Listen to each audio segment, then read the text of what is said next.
Welcome back, everyone. I am speaking to Serena and Tina, who are going to present at the 32nd Annual Conference.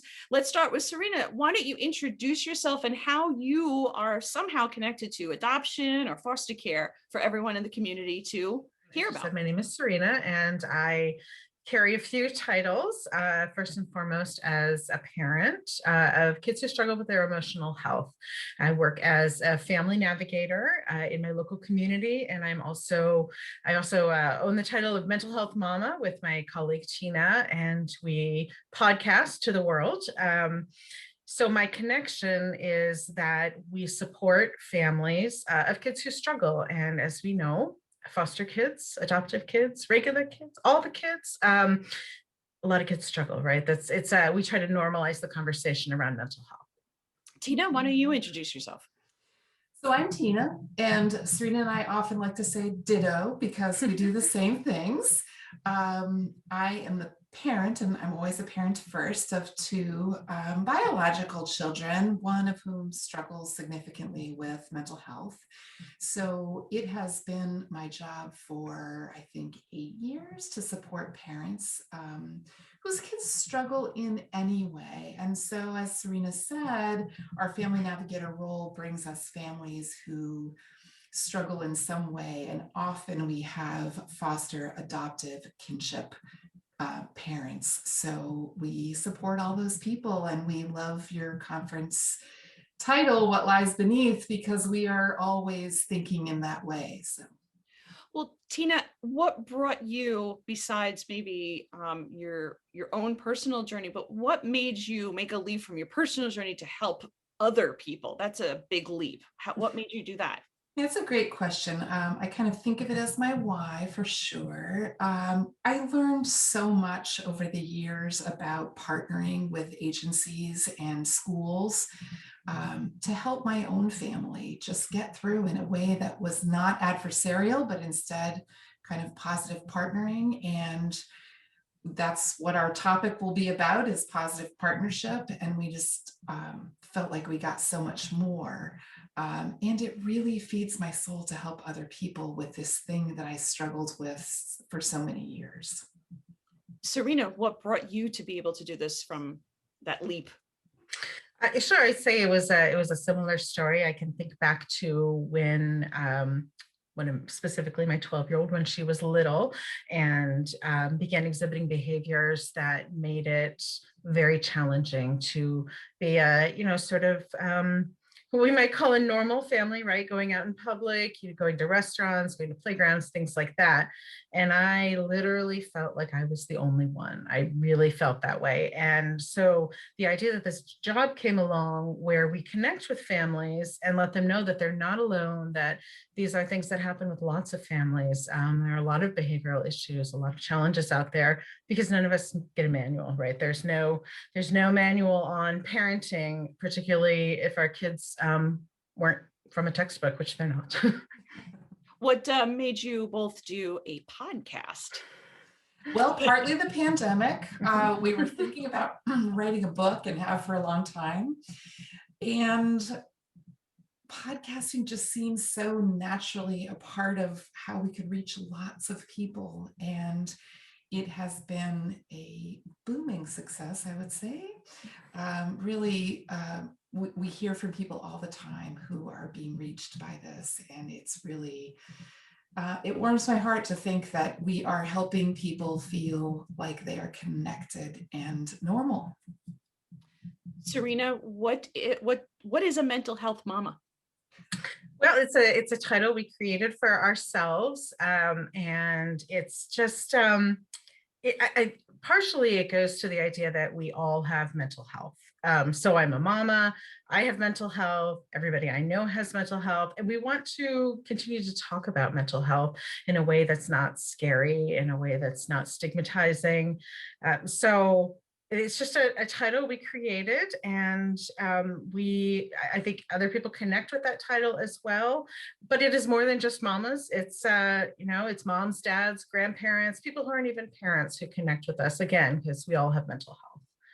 What on your journeys, what was the most helpful thing for you as you were going through your journeys with your children that made you do this? Was it therapists that helped? Was it just knowing and being a part of support type groups? And was there anything out there that you felt that you want to share that helped you in your journey, if that makes sense?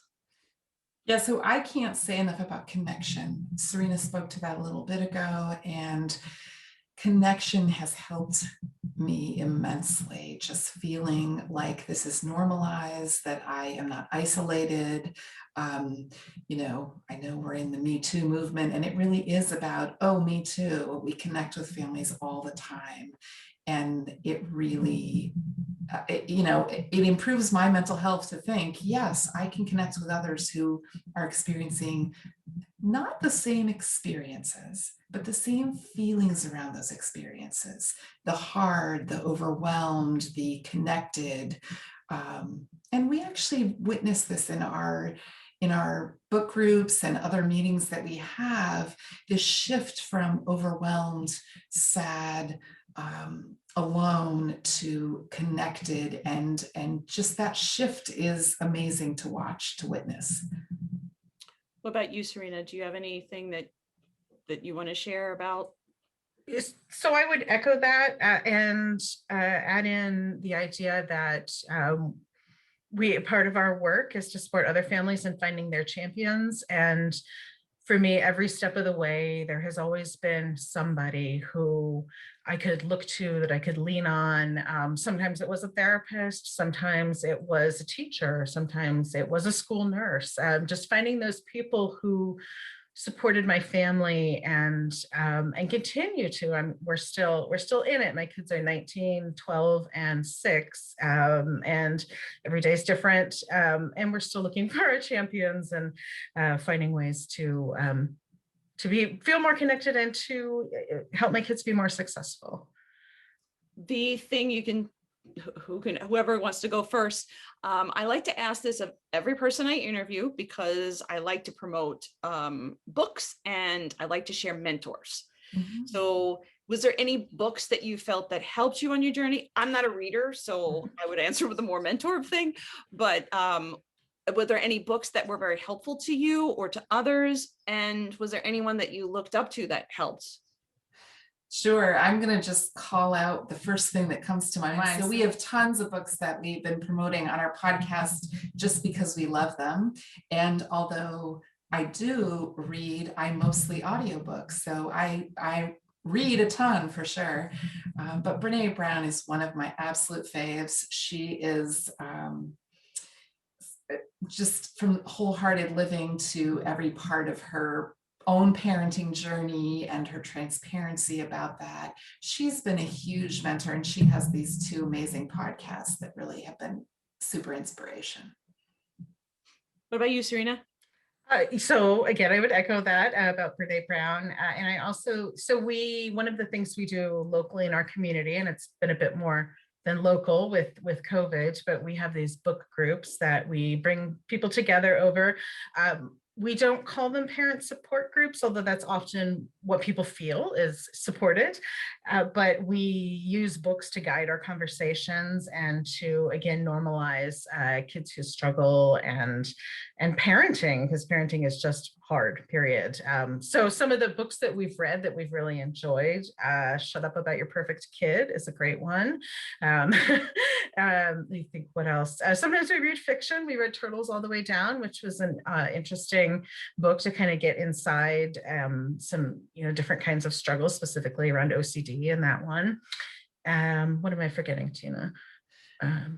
Well, we read The Gifts of Imperfection. We did. Amazing, for sure. And we have several queued up that are pretty amazing. So that definitely is a good outlet for us. So let's go to tell the community a little bit about what are you going to focus on? So your title of your workshop is Building Connections to Support Positive Partnership. Whoever wants to answer, what kind of things are you going to delve into and focus on? Yeah, so I think we go to that champion place, right?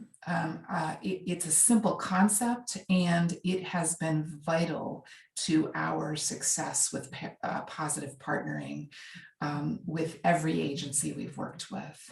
And so I think that's exactly where we'll go with that, is, emphasizing the value in positive partnership and how we go about doing those things in a way that's really practical. Yeah, sure. I would add to that it always starts with ourselves first, right? And being able to check in with ourselves and know where we are and how we're feeling, and if we're in a place where we can partner with others in a positive way. And then from there, we think about it. I think oftentimes people call us advocates, and that's not what we refer to ourselves as. It's not a term we particularly like, because it brings the idea of adversarial kind of connection, right? Or maybe a lack of connection. So we think of it more as partnering, and how we can kind of remove that adversarial piece.